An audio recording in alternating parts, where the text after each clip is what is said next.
દર વખતની જેમ આપણે શુક્રવારે સાંજે 6 કલાકે હાજર થઈ ગયા છે. આખા વીકમાં માર્કેટમાં શું ઘટના બની, આવતા વીકમાં માર્કેટમાં શું લેવલ રહેશે, તેની સાથે સાથે આઈપીઓ બજારમાં શું થયું, ક્રૂડ ડોલર વોલેટિલિટી ઇન્ડેક્સ અને રૂપિયામાં શું મૂવમેન્ટ થઈ, તેના પર ડિટેલમાં ચર્ચા કરવા માટે તો મિત્રો પેજ પર જો નવા આવ્યા હો તો અંત સુધી જોડાયેલા રહેજો. અંતમાં તમારો જેન્યુઇન અભિપ્રાય આપજો. તો મિત્રો વધુ સમય ન લેતા આપણે સેશનની શરૂઆત કરીએ. તો આખું સીક જે રહ્યું મિત્રો એ બહુ ભારે વોલેટિલિટી વાળું રહ્યું. આખા વીકમાં આપણે જોઈએ તો નિફ્ટીએ તેના મેજર લેવલને સપોર્ટ લઈ અને ત્યારબાદ રિકવર કર્યું. તો મિત્રો સોમવારના દિવસે એટલે કે 15 તારીખે માર્કેટ ભારે વેચવાલી સાથે 116 પોઈન્ટ નેગેટિવ એટલે કે 25,930ના લેવલ પર ઓપન થયું. ત્યારબાદ આખા વીકમાં માર્કેટે એનો હાઈ જે છે તે દિવસે જ બનાવ્યો એટલે કે સોમવારના દિવસે, જે છે 26,047. ત્યારબાદ માર્કેટમાં આખા વીકમાં કોઈ પણ દિવસ પોઝિટિવ સેન્ટિમેન્ટ રહ્યું નહીં છેલ્લા 2 દિવસને છોડીને. આજના દિવસે માર્કેટે થોડુંક રિકવર કર્યું છે. તો આખા વીકમાં માર્કેટમાં બજારમાં જે પણ ઘટનાઓ બની તેની પર આપણે ચર્ચા કરીએ. ત્યારબાદ હું તમને માહિતી શેર કરીશ કે આગળ શું આપણે પોઝિશન બનાવવી જોઈએ અને આગળ આપણે શું ટ્રેડ એક્ઝિક્યુટ કરીએ તો આપણે પ્રોફિટેબલ બની શકીએ. તો મિત્રો આખા વીકમાં જે વેચવાલીનો સમય ચાલ્યો તેની સાથે સાથે અમુક મોટા પ્લેયરોએ અમુક મોટી જગ્યાએ બાઇંગ કર્યું. તો જે મોટી મોટી કંપનીઓ જે છે તેમના પૈસા ક્યાં ફરી રહ્યા છે તેમના પર થોડી માહિતી શેર કરું. હાલમાં આપણે જોયું તો ઇન્વેસ્કો મ્યુચ્યુઅલ ફંડ દ્વારા નવું જે લિસ્ટિંગ થયું છે કોરોના રેમેડીઝ કંપની, તેના 16,68,000 શેર બાઇંગ કર્યા. પરાગ પરીખ મ્યુચ્યુઅલ ફંડની જે ફ્લેક્સી કેપ કેટેગરી જે છે જેણે ઇતિહાસમાં ઘણા એવા સારા રિટર્ન બનાવ્યા છે તે કંપની દ્વારા બ્રુકફિલ્ડ કરીને જે રીટ્સ છે તેમાં લગભગ 56.78 લાખ શેર બાઇંગ કર્યા. તેની સાથે સાથે આઈસીઆઈસીઆઈ પ્રુડેન્શિયલ લાઈફ ઇન્સ્યોરન્સ અને બજાજ લાઈફ ઇન્સ્યોરન્સ જીઓજી ફાઇનાન્શિયલના 4 કરોડ ને 10 લાખ શેર બાય કર્યા. તો આ તો થઈ બાઇંગની વાત. હવે મિત્રો હવે આપણે વાત કરીએ વેદાંતા. વેદાંતા પર ઓલરેડી આપણે ઘણીવાર ડિસ્કસ કરી ચૂક્યા છે. વેદાંતા કંપનીનું ડીમર્જર પર હવે એનસીએલટી તરફથી મંજૂરી મળી ગઈ છે. હવે આ કંપનીના ટોટલ 5 ભાગ બનવાના છે. તો સરકારનો જે વિરોધનો જો મુદ્દો હતો એ હવે સાઈડમાં રહેશે અને કંપની હવે તેના 5 ભાગમાં ડિવાઈડ થશે. ઓલરેડી કંપની આ ડિસિઝન જે છે વારંવાર લઈ ચૂકી છે. 2012-13માં ઓલરેડી કંપનીના 5 ભાગ જ હતા. ત્યારબાદ કંપની ભેગી થઈ અને હવે 13 વર્ષ બાદ ફરી કંપની ડીમર્જર થવા જઈ રહી છે. હવે કંપનીની એક ફિલોસોફી રહી છે દર વર્ષે દર ક્વાર્ટરમાં મોટા ડિવિડન્ડ આપવાના, જેનાથી રિટેલ ઇન્વેસ્ટરો જે છે એ બહુ ખુશ થતા હોય છે. પરંતુ લાંબા ગાળે જોઈએ આપણે તો તેને કારણે કંપનીના દેવામાં કોઈ ઘટાડો થતો નથી. કંપનીના જે કેશ ફ્લો છે તેના પર મોટી અસર થતી હોય છે. તો આ એક નેગેટિવ સેન્ટિમેન્ટ મોટી ભાગની જે ડિવિડન્ડ આપતી કંપનીઓ છે તેના પર બનેલું રહે છે. હવે આપણી નજર રહેશે આ કંપની પર. આગળ આપણે જોઈશું કે આ કંપનીના જે ભાગ જે બનવાના છે તેમાં aluminium, oil and gas, power, iron or and steel અને મેઇન જે વેદાંતા કંપની છે તે રહેશે. તો આપણી નજર રહેશે આ કંપની પર અને તેની જે કોર જે છૂટી પડેલી જે પણ યુનિટ હશે તેના પર. આગળ કંઈ પણ ઇનપુટ આવશે તો આપણે તમને જરૂરથી શેર કરીશું. આગળ મિત્રો વાત કરીએ તો આખા વીકમાં જે બેન્કિંગ એન્ડ ફાઇનાન્શિયલ સેક્ટર જે છે, આખરે વાત કરીએ કે બેન્કિંગ એન્ડ ફાઇનાન્શિયલ જે સિરીઝ છે, બેંક નિફ્ટી રિલેટેડ જે પણ શેર છે તેમાં મોટાભાગના જે શેર છે તે બહુ ચર્ચામાં રહ્યા. તેમાંના મોટા ભાગના જે શેર છે તેમાં પોઝિટિવ સેન્ટિમેન્ટ જોવા મળ્યા. પરંતુ એક શેર જે છે એક્સિસ બેંકના જે નંબર જે છે તેના પર થોડીક વાત કરીએ મિત્રો. એક્સિસ બેંકે એક રિપોર્ટ જાહેર કર્યો છે અને તેમાં તેમણે સ્પષ્ટ રીતે કહ્યું છે કે તેમના જે નિમ્સ છે, નેટ ઇન્ટરેસ્ટ માર્જિન, તેમાં સેટલમેન્ટ થતાં 12 લાખ છે અને તેમની કમાણી જે છે, એકચ્યુઅલ જે છે એ વધવામાં વાર લાગશે. હવે નિમ્સ કોને કહેવાય તેના પર હું તમને થોડી માહિતી શેર કરું. પહેલા તેમનું એવું કહેવું હતું મિત્રો કે નિમ્સનું જે સેટલમેન્ટ જે છે એ Q3 થઈ જશે, પરંતુ હાલની જે કન્ડિશન જે છે, ઇન્ટરેસ્ટ રેટમાં જે ઘટાડો થયો છે તેને કારણે તેમના માર્જિન પર અસર પડી રહી છે અને તેમનું જે રેવન્યુ છે તેમાં નેગેટિવિટી દેખાઈ શકે છે. હવે તેમનો જે નફો છે તે આગલા વર્ષના Q1 દેખાઈ શકે છે. તો આ નિમ્સ કોને કહેવાય તેના પર હું તમને થોડી માહિતી શેર કરું મિત્રો. નિમ્સ એટલે જે પણ મોટા ભાગની જે બેંકો છે તે RBI પાસેથી પૈસા લે છે. RBI પાસેથી પૈસા લઈ અને આપણને લોન આપતી હોય છે અને આપણા જે પૈસા છે તેની પર આપણને ફિક્સ ડિપોઝિટનો અને સેવિંગ રેટનો જે પણ રેટ હોય તે ઇન્ટરેસ્ટ આપણને પે કરે છે. તો લોન જે લે છે મિત્રો તે RBI તેના સેટલમેન્ટ બેંકના કઈ રીતે છે તેના પર આપતી હોય છે. તો ઓન એન એવરેજ લગભગ આપણે જોઈએ તો ભારતીયોનો જે ઇન્ટરેસ્ટ રેટ છે હાલમાં છેલ્લા 2 વર્ષની વાત કરું મિત્રો તો એ ઘટવાના પીરિયડમાં જ છે. એટલે 9% રેટ પર એ લોકો આપણને લોન આપે છે અને FD પર એ લોકો આપણને 5.5-6% જેવો ઇન્ટરેસ્ટ રેટ આપતા હોય છે. તો આ જે ડિફરન્સ અમાઉન્ટ જે છે તે તેમનો પ્રોફિટ થયો. જે લોન એ લોકો RBI પાસેથી લેતા હોય છે તેમાં પણ તેમનું માર્જિન હોય છે અને જે FD પર આપણને ઇન્ટરેસ્ટ આપે છે તે પણ તે લોકો અલગ જગ્યાએ ઇન્વેસ્ટ કરીને તેના પર વધારે ઇન્ટરેસ્ટ કમાય છે અને તેમાં પણ તે લોકોનું માર્જિન હોય છે. તો સિમ્પલ ભાષામાં કહું મિત્રો તો લોનના રેટ ઘટ્યા અને FDના રેટ પણ હવે ફરીથી ઘટવા લાગ્યા છે. તેને કારણે તેમના માર્જિન પર અસર થઈ છે. તો આ એક એક્સિસ બેંક વિશે તમને માહિતી આપી. હવે વાત કરું મિત્રો શ્રીરામ ફાઇનાન્સ. આ બહુ મલ્ટીબેગર શેર છે. આ કંપનીમાં જાપાનની મિત્સુબિશી કંપની એટલે MUFG પોતાનો હિસ્સો વધારવા જઈ રહી છે. હાલમાં તો હિસ્સો લઈ રહ્યા છે, ત્યારબાદ પોતાનો હિસ્સો ઓર પણ વધારશે તેવું તેમનો સ્પષ્ટ ઉદ્દેશ છે. અને હાલમાં જે કંપની છે તે જાપાનની સૌથી મોટી કંપની છે. હાલમાં આ લોકો 29,000 કરોડનું ઇન્વેસ્ટમેન્ટ કરશે અને શ્રીરામ ફાઇનાન્સમાં તેઓ 20% હિસ્સો લેશે. આ ન્યૂઝ જ્યારે પણ આવ્યા બજારમાં ત્યારબાદ 1 થી 1.5 દિવસ શેરમાં કોઈ ખાસ મૂવમેન્ટ આવી નહીં, પરંતુ આજના દિવસમાં આપણે જોયું તો શેરે 913 રૂપિયાનું લેવલ પાર કર્યું, જે તેના માટે ઘણું મોટું હર્ડલ હતું. હવે આગળ પણ જે કંપની છે MUFG એ જાપાનની સૌથી મોટી બેન્કિંગ કંપની છે, તેઓ ઓર પણ હિસ્સો લેવાની તૈયારી બતાવશે જો એ લોકોને સારી ડીલ મળી તો. સેમ વસ્તુ ભારતીય એક બેંક બીજી બેંકમાં કરવા જઈ રહી છે. IndusInd બેંકમાં HDFC ગ્રુપ પોતાનો 9.5% હિસ્સો લેશે. હવે આ જે 9.5% હિસ્સો જે લેવાના છે મિત્રો તે કોઈ શેર દ્વારા નહીં લેવામાં આવે.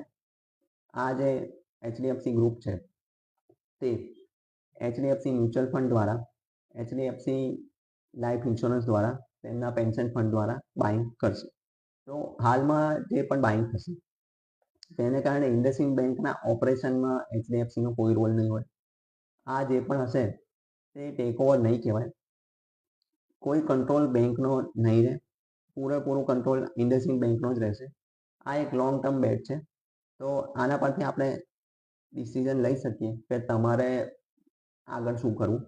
HDFC ગ્રુપ IndusInd બેંકમાં હિસ્સો લેતું હોય તો પછી આપણે કંઈક તો વિચારવા જેવું બને. તમારું આ વિશે શું કહેવું છે? તમારી પાસે HDFC ગ્રુપનો કયો શેર છે તે તમે મને લખીને જણાવો, અથવા તમારો IndusInd બેંક પર શું રાય છે.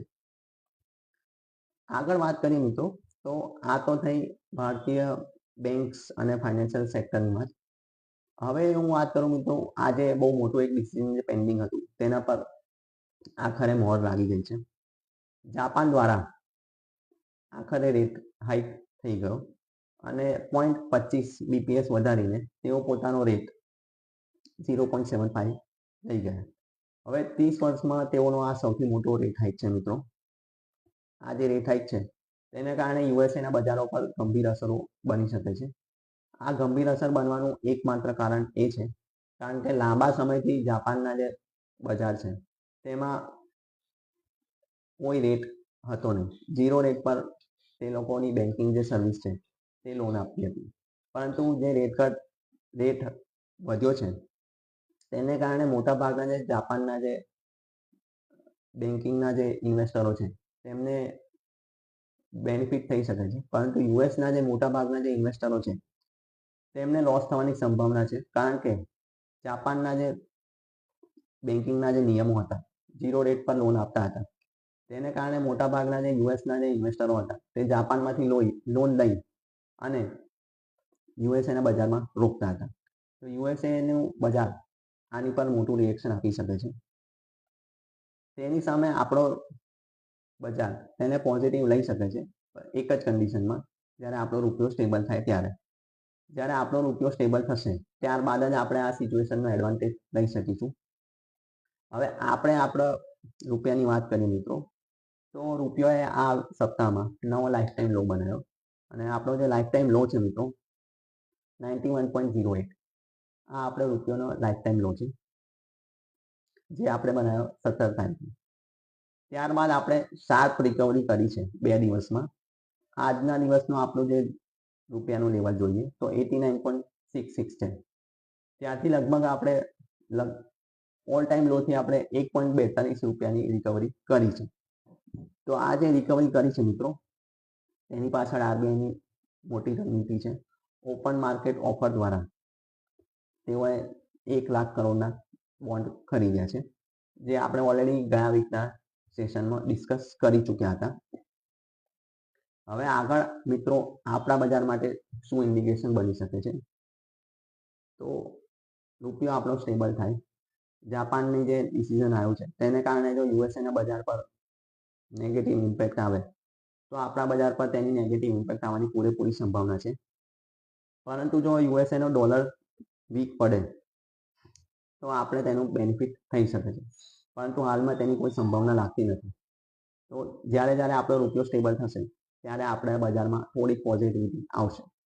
હવે આ રેટ કટ જે થયો છે, રેટ હાઇક જે થયો છે તેનું ઓલમોસ્ટ બધા પ્રિડિક્શન કરી રહ્યા છે.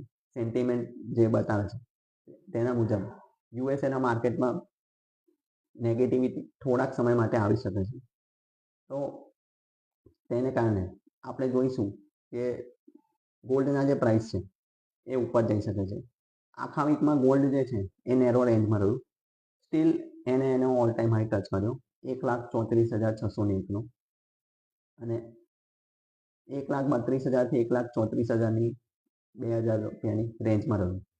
આખા વીકમાં આપણે જોયું મિત્રો રૂપિયાએ નવો લાઈફ ટાઈમ લો ટચ કર્યો, ત્યારબાદ તેને શાર્પ રિકવરી કરી. તેની સાથે સાથે મિત્રો ક્રૂડ ભારતનું સૌથી મોટું જે ટેન્શન આપતી વસ્તુ, ટેન્શન એટલા માટે આ વર્ડ વાપર્યો મેં કારણ કે ભારતનું જે મોટા ભાગનું જે ફોરેક્સ રિઝર્વ છે આની પાછળ જ યુઝ થાય છે. તો ક્રૂડ એ મિત્રો તેનો 5 વર્ષનો લો ટચ કર્યો 59.60, 59.60. આ જે છે તેનો 5 વર્ષનો લો છે. આ લેવલ પહેલા 2021માં ટચ કર્યું હતું અને આજના દિવસમાં પણ એનું લેવલ 59.72 છે. તો આખા વીકમાં ક્રૂડ તરફથી બહુ મોટો સપોર્ટ મળ્યો છે ભારતની ઇકોનોમીને. તેને કારણે ભારતનું જે ફોરેન એક્સચેન્જ રિઝર્વ છે તે ઓછું બહાર જાય છે. હવે આપણો રૂપિયો સ્ટેબલ થાય, આપણું ક્રૂડનું જે બિલ છે તે ઓછું આવે તો બજાર અહીં કેમ રહે? તો બજાર એક લેવલ પર રહેવાનું કારણ બીજું એક છે મિત્રો, એનએસસી તરફથી આ વીકમાં એક બહુ મહત્વપૂર્ણ ડેટા શેર થયો. એનએસસી તરફથી જે ડેટા શેર થયો છે મિત્રો તેમાં તે લોકોનું સ્પષ્ટ કહેવું છે કે તે જ્યારથી વીકલી એક્સપાયરીના ઓપ્શન બંધ થયા છે ત્યારથી તેમના જે વોલ્યુમ છે તેમાં ખાસો એવો ઘટાડો જોવા મળ્યો છે. વોલ્યુમ ઘટાડો જે જોવા મળ્યો છે તેને કારણે આખી જે વોલેટિલિટી જે છે એ બજારમાંથી દૂર થઈ છે. તો વોલેટિલિટી દૂર થઈ છે તેનો સ્પષ્ટ ઇન્ડિકેશન હું તમને જણાવું મિત્રો. તો આખા વીક્સ એના વર્ષના લો પર છે. 9.44નું લેવલ છે આજનું, અને વીક્સનું જે વર્ષનું લો લેવલ છે 9.40 છે. તો એ શું દર્શાવે છે મિત્રો?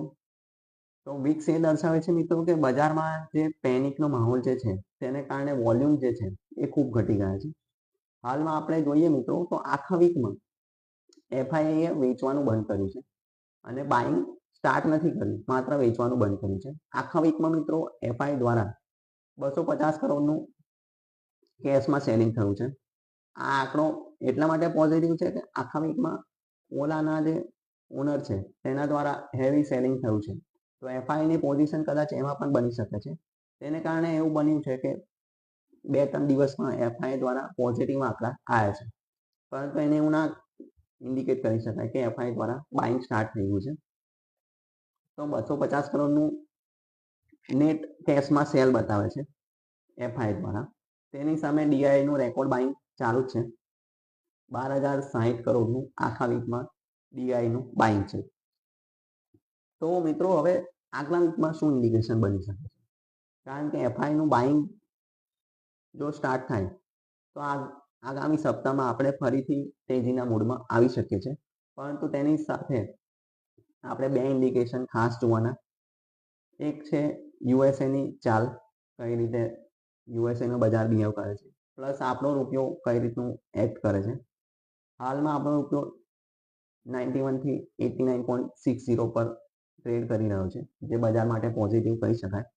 તો આવતા વીકમાં મિત્રો જે પણ ટ્રેન્ડ બનશે એ જો ઉપરી તરફનો બને તો બજાર માટે મોટું હર્ડલ કહી શકાય 26,150, 26,200, અને ત્યારબાદ આપણે જો ઉપર જઈએ તો પછી નવા લાઈફ હાઈ તરફ પ્રયાણ કરીશું. નીચે તરફ આપણે આ વીકમાં 25,726ના લેવલને ટચ કર્યું. એટલે કે ગયા વીકમાં આપણે જે તમને માહિતી આપી હતી કે 25,700 બજાર માટે મેજર સપોર્ટ છે. તો બજાર તેની એક નેરો રેન્જમાં રહ્યું. 25,930 પર સોમવારના દિવસે ઓપન થયું અને આજના દિવસે 25,966 પર ક્લોઝ થયું. તો પણ આપણે જે ગયા વીકનું જે ક્લોઝિંગ છે 26,046, ત્યાંથી તો આપણે માઇનસમાં જ ક્લોઝ થયા છે. તો આ મહિનાનો જે લો છે મિત્રો એ 25,693 છે, અને આ મહિનાનો જે હાઈ છે આપણો જે લાઈફ ટાઈમ હાઈ છે 24,325. તો આપણે હાલમાં 400 પોઈન્ટની નેરો રેન્જમાં નિફ્ટી ટ્રેડ કરી રહ્યું છે. તો આગળ મિત્રો મેં તમને કહું એ મુજબના સિનારીઓ બની શકે છે. હવે હું થોડી તમને લોંગ ટર્મનો સિનારીઓ આપું મિત્રો. લોંગ ટર્મમાં આપણા બજારે એક વર્ષમાં સેન્સેક્સમાં 7.21% રિટર્ન આપ્યું છે. ગયા વર્ષનું સેન્સેક્સનું જે લેવલ હતું 79,218, અને આજનું જે સેન્સેક્સનું જે ક્લોઝિંગ છે 84,929. સેમ વસ્તુ 5 વર્ષ માટે વાત કરું મિત્રો તો સેન્સેક્સ 5 વર્ષ પહેલા 44,929ના લેવલ પર હતું, અને આજના લેવલ પર આપણે જોઈએ તો ત્યાંથી પણ લગભગ 89% રિટર્ન આવે છે 5 વર્ષમાં. સેમ વસ્તુ નિફ્ટીની વાત કરું મિત્રો તો ગયા વર્ષે આજના દિવસે નિફ્ટી 23,951 પર હતું. ત્યાંથી આપણે આજનું લેવલ જોઈએ તો નિફ્ટીમાં 8.37% રિટર્ન છે. 5 વર્ષ પહેલા નિફ્ટીનું લેવલ હતું 13,350, તો ત્યાંથી નિફ્ટીએ 93.75% રિટર્ન આપ્યું છે. તો બજાર હાલમાં આપણે જોઈએ મિત્રો તો લોંગ ટર્મમાં રિટર્ન આપે જ છે, આપે જ છે અને આપે જ છે. તમારું કન્વિક્શન હોવું જોઈએ. તમારે કયા સેક્ટરમાં ઇન્વેસ્ટમેન્ટ કરવું, કયા શેરમાં ઇન્વેસ્ટમેન્ટ કરવું, કયા મ્યુચ્યુઅલ ફંડ લેવા, શું લેવું, કારણ કે બજાર હાલમાં મોંઘું નથી. આનું તમને સ્પષ્ટ ઇન્ડિકેશન આપ્યું મિત્રો. તો નિફ્ટીનો 10 વર્ષનો જે એવરેજ પી છે જે છે 23 છે. નિફ્ટીનું 5 વર્ષનો પી 22.5 છે, અને હાલનો પણ પી સેમ જ છે. તો આપણે બજારના ઓલ ટાઈમ હાઈથી લગભગ 1% દૂર છે. તો પછી પેનિકનો માહોલ કેમ છે? તો પેનિકનો માહોલ એટલા માટે છે કે સ્મોલ એન્ડ મિડ કેપ શેરોમાં મોટી વેચવાલી ચાલી રહી છે, તેને કારણે પેનિકનો માહોલ છે. જ્યારે જ્યારે મોટા લેવલ આવવાના હોય ઉપરી તરફ અથવા નીચેના તરફ, ત્યારે જે લાસ્ટ ફેઝ હોય ત્યારે આ જ સિનારીઓ બનતા હોય છે મિત્રો. હાલમાં ભારત પાસે ટેરિફ ડીલ, આપણો રૂપિયો સ્ટેબલ થઈ જાય અને આપણી ડીલ થઈ જાય તો પછી આપણા બજારને ઉપર જતા કોઈ નહીં રોકી શકે. તો આ વિશેની તમારે જે પણ માહિતી હોય મિત્રો, તમને કોઈ પણ શંકા હોય, આગળ તમારા શું કરવું, કયા મ્યુચ્યુઅલ ફંડમાં પોઝિશન બનાવી, કયા ETF લેવા, ગોલ્ડમાં આગળ જોયું મિત્રો કે લાંબા સમયથી ગોલ્ડ ચાલતું નહોતું, પરંતુ છેલ્લા 1.5 વર્ષમાં જે પોઝિશન બની છે તે ઘણી પોઝિટિવ બની છે. સિલ્વરમાં આપણે જોયું કે 2,08,000નું લેવલ આ વીકમાં બન્યું.